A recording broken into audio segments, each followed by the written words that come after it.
Good afternoon, friends. My name's Justin. Welcome to my YouTube channel. I play guitar on songs in Nashville, and today we're talking all about standard tuning. And I made this video already, I've edited it, and then I was thinking, you know, I basically made it for slide, right? A bunch of hacks for standard tuning slide guitar playing. But then I realized all this stuff works. This entire framework for how I view the fretboard in standard tuning with a slide works without a slide too. Okay, so as we go through and we talk about where major and minor chords are found with all the notes on the same fret, that's how you play them with a flat bar with a slide, right? Well, there's other intervals as well and other pieces of chords that I think, I guess I don't hear a lot of people using them in standard tuning. And so that's what this whole video is about. And there's a bunch of stuff that we talk about in here. And then at the end, I'm going to play a little bit of a backing track in the key of D for you to practice over if you would like. So, enjoy.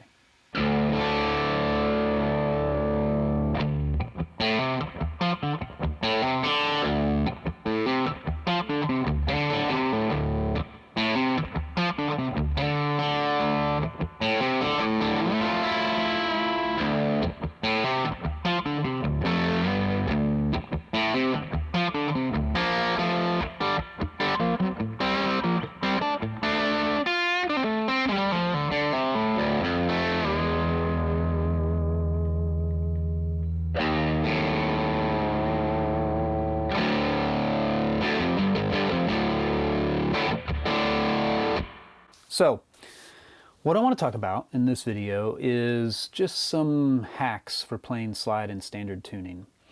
You know, when you hear the greats of slide guitar, I think pretty much all of them use some sort of open tuning, you know.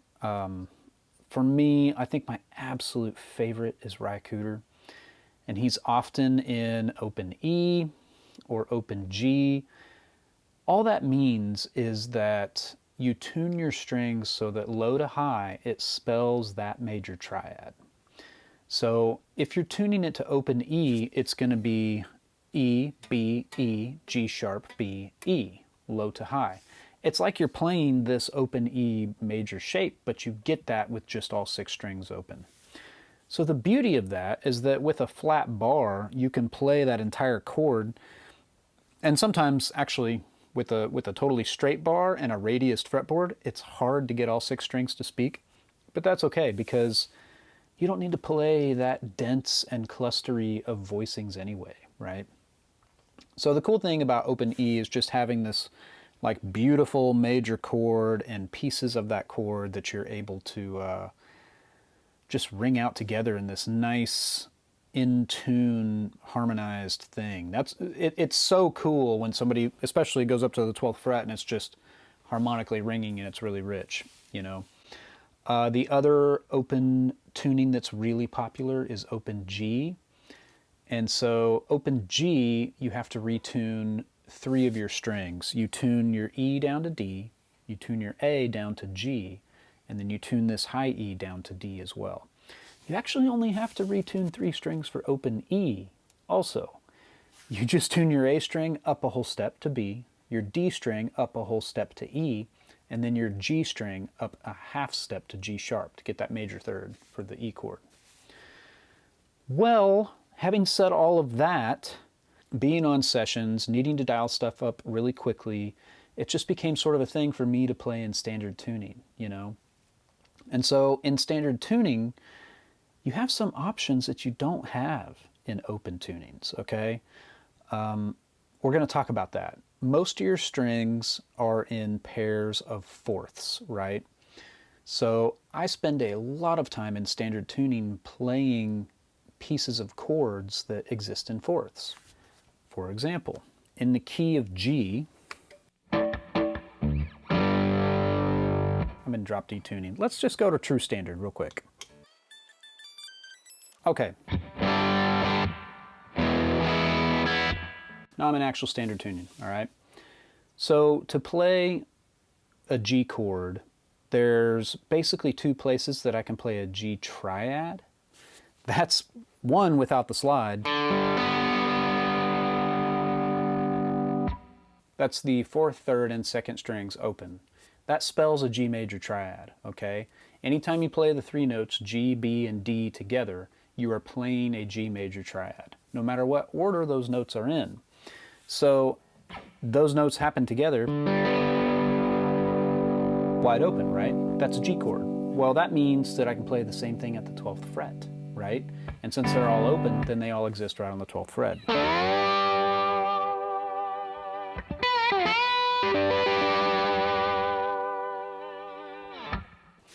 So that's a major chord, all right? Now, if you know anything about the key of G, and you know that a song in the key of G, you might also have a C, or a D chord, or an E minor, or an A minor, or a B minor, because that's how chords are constructed in the key of G, right? It goes major, minor, minor, major, major, minor, diminished, and then you start over, all right? The great thing about standard tuning is that not only can you catch all the major chords in that key, so you've got G,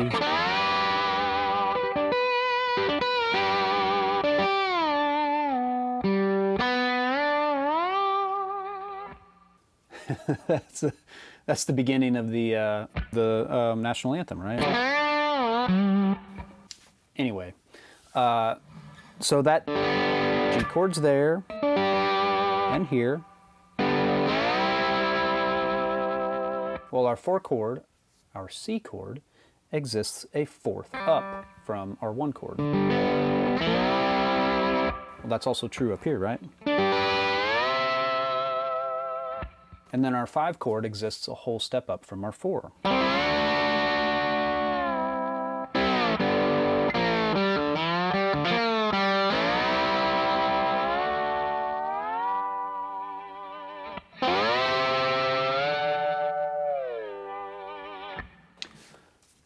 You can adapt that pattern across the whole fretboard to any key you want. Say we're in E. Well, now my E chord is at the 9th fret. And I'm just playing the 4th, 2nd, and 3rd strings so far, right? So then its 4 chord is going to be a 4th up, or 5 frets.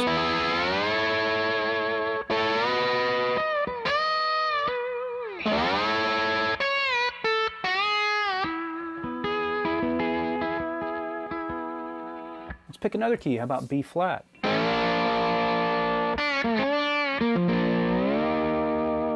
4 chord is E flat. 5 chord is F.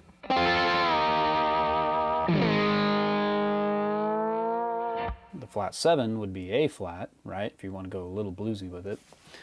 So you've got that pattern, right? You have this whole shifting thing on those 3 strings to find the major triads of whatever key you're in.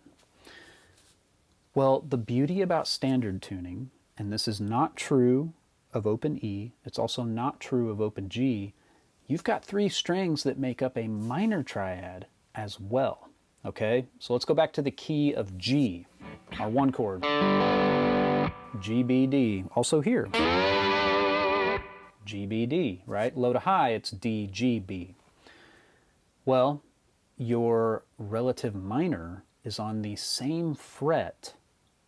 It's just the top 3 strings. So instead of D, G, B, you now have G, B, E. You can hear it. You can hear it go a little weaker, prettier, sad from being strong, stable, major, right? It goes from major to minor. The major, now the minor.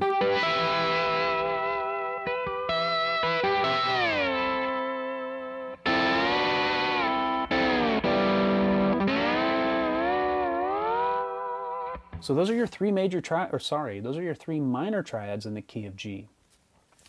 The beauty is that they exist on the same frets as the major triads in the key of G. And it's each major triad's relative minor, right? Every major triad in a major key, whether it's the 1, 4, or 5, has a relative minor. The 1's relative minor is the 6 minor. The 4's relative minor is the 2 minor. And the 5's relative minor is the 3 minor. So, on the guitar, your 1 has a relative minor of the 6. Your 5 has a relative minor of the 3 minor. Your 4 has the relative minor of the 2 minor. And then back to 1, or 6 minor.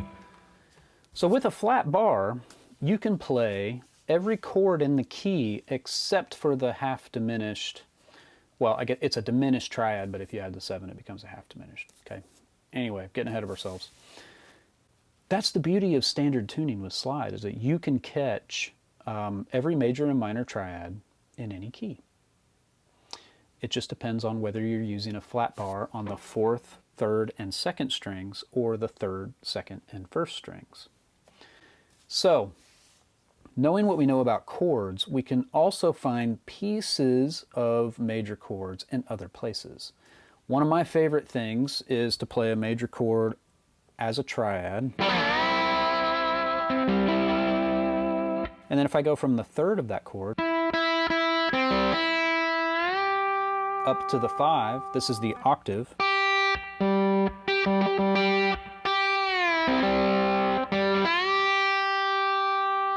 I'm on the B string. So if I go up to the 5 of that chord on the B string, I have the root on the same fret, right?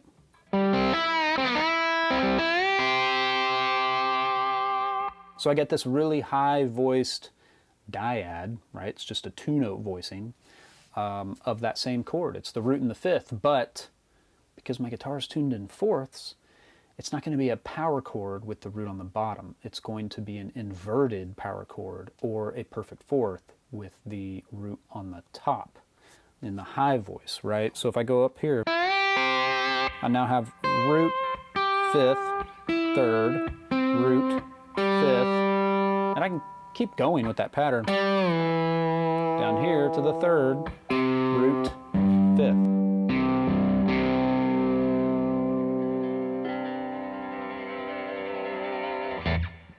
So that's a C chord, right? Down below. Any note with any note on the A string, if you play the same fret below it, you're playing that chord with the name on the A string, right? So here's a C chord, just root and 5th. Well, an octave down works the same way.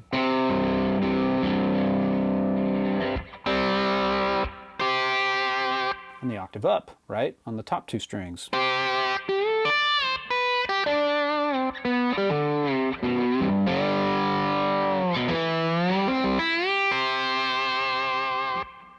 So if you can start to see that pattern for whatever key you're in, that's going to open up all sorts of things. And even if you're a novice slide player, first of all, if you are a novice slide player, I would highly recommend not practicing a slide with a slide unless you have something that you're playing to that is in tune, okay?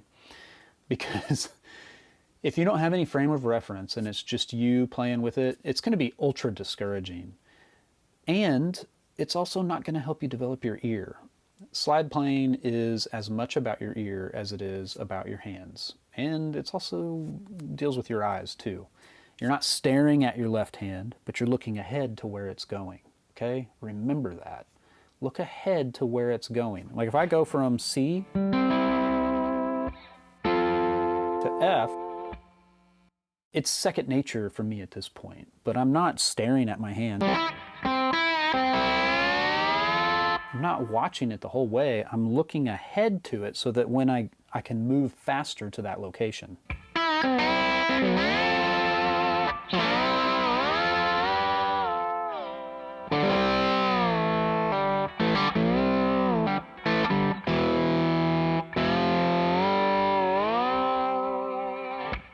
So here's something.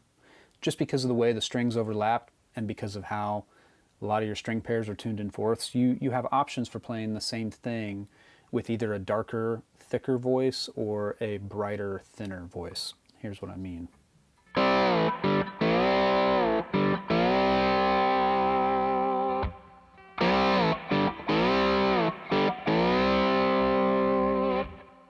I mean, those are the same notes, but you can hear how the second time it was darker. It's just the same way as if you're not playing with the slide. You can hear how it gets darker because you're playing on thicker strings, right?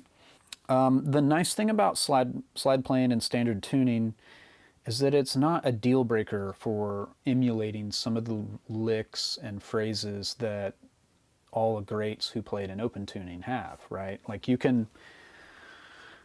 just got to know where the rest of the chord is. It's not all on the flat bar, right? Like if we were in open E, this entire fret, all 6 strings, would be an A chord. This entire fret, all 6 strings, would be a B chord.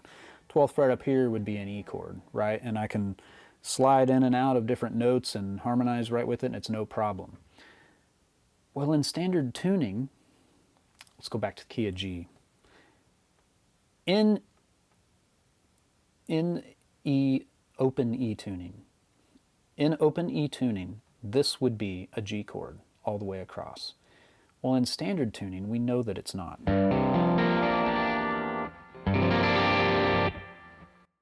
That's like a really weird voicing, right? It's all fourths with that one little twist, the major third, between the G and B strings. Well, you can play like you are in open E if you just know where the notes of the chord actually are in standard tuning. So visualize a G bar chord, right? In open E, this voicing, which is a G chord, low to high, would be played just by barring with the finger, right? Well, in standard tuning, that means that the notes of our chord are on different frets, right? The notes of our G major triad are on different frets.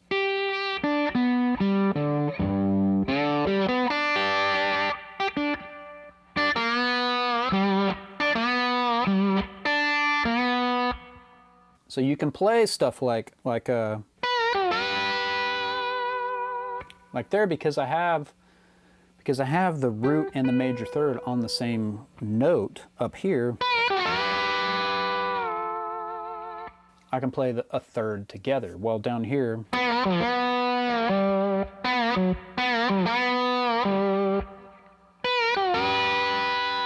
I can let them ring up here, but down here you got to mute. Because our notes are on different frets, right? So really, playing some of those more advanced licks in standard tuning, all you're doing is being a lot more intentional with your muting, and you're being a little quicker with how you get around frets, right?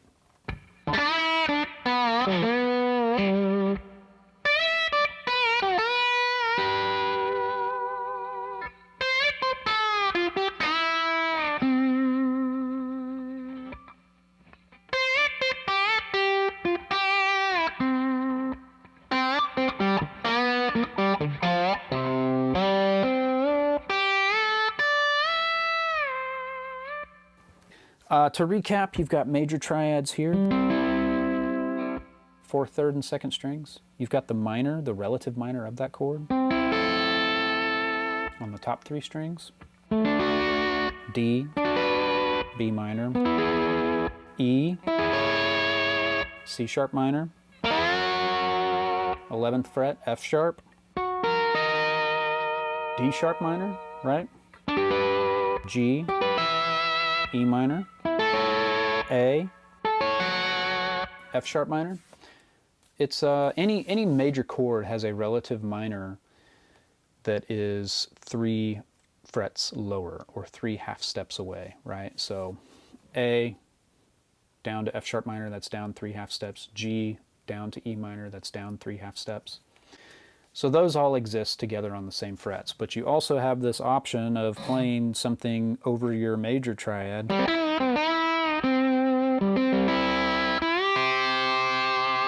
and then going up to a high dyad of that same chord.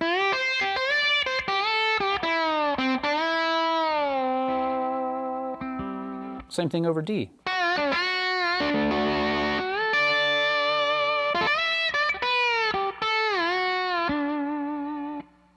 I cheated there a little bit. I went I fretted a note, just, you know, kind of snuck it in there. And if you are if you are a pinky guy, you have more options for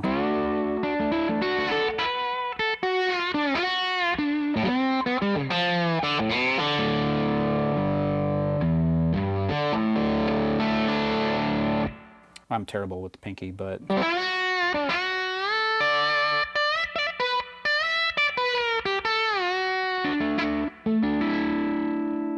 you can get pieces, you know, like I'm playing the 5th and the root of D, but instead of letting this F sharp note ring out on that same fret, I'm pushing the string down behind it, which pulls the string down away from the fret and lets you ring notes out that are behind the slide, right?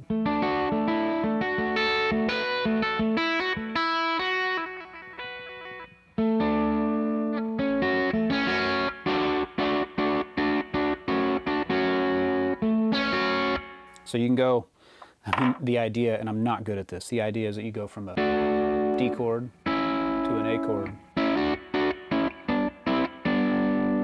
right? But with the slide.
So there's options to get around, and I know that some of the stuff I'm doing is pretty fast and it's pretty advanced, even though I don't consider myself like a super advanced slide player. But all the concepts that I'm using are just the stuff, the things that I discussed. The fact that I know where my major triads are, I know where the minors are, I know that I can play a C chord here. I can also just play the 5th and the root here, or the 5th and the root there, or the 5th and the root there, or the 5th and the root there. If I want it to be real thick sounding, right there. I can also play the 5th and the 3rd, right? That interval is called a 6th. It's also up here with a flat bar.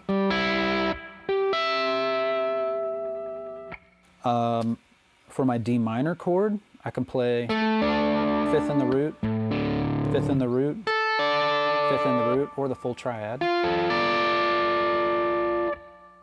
Okay, so what do I mean by we're looking for 4ths and 6ths? Well, those are basically inversions of intervals that are in your chord, okay?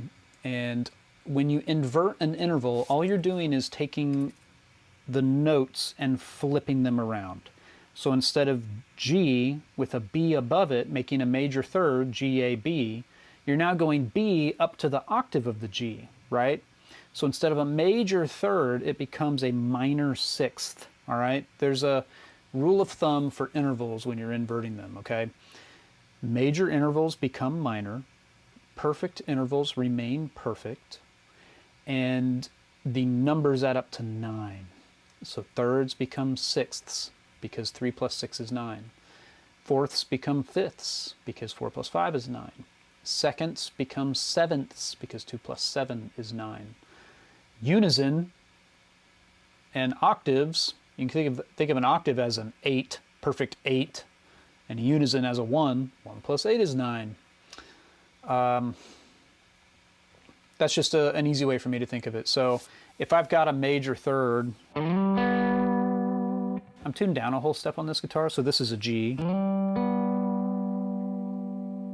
Well, then this, same notes, I just went an octave up on the top, on the G, right? So now this is a minor sixth. Well,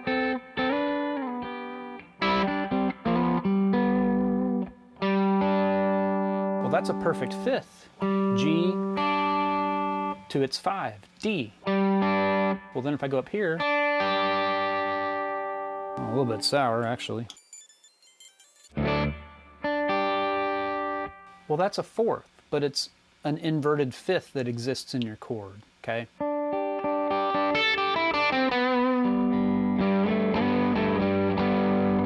So that's all we're doing. We're using a slide to kind of show where all these intervals and notes of each chord, where they exist with others on the same fret, right?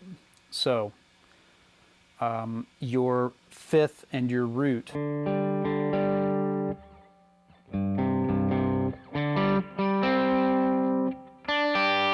on those pairs of strings, they exist as fourths, okay? And you can find those by finding the name of the upper note. Hope that helps. All right, here's that backy track, key of D, basically 12-bar blues. Here we go.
Cool.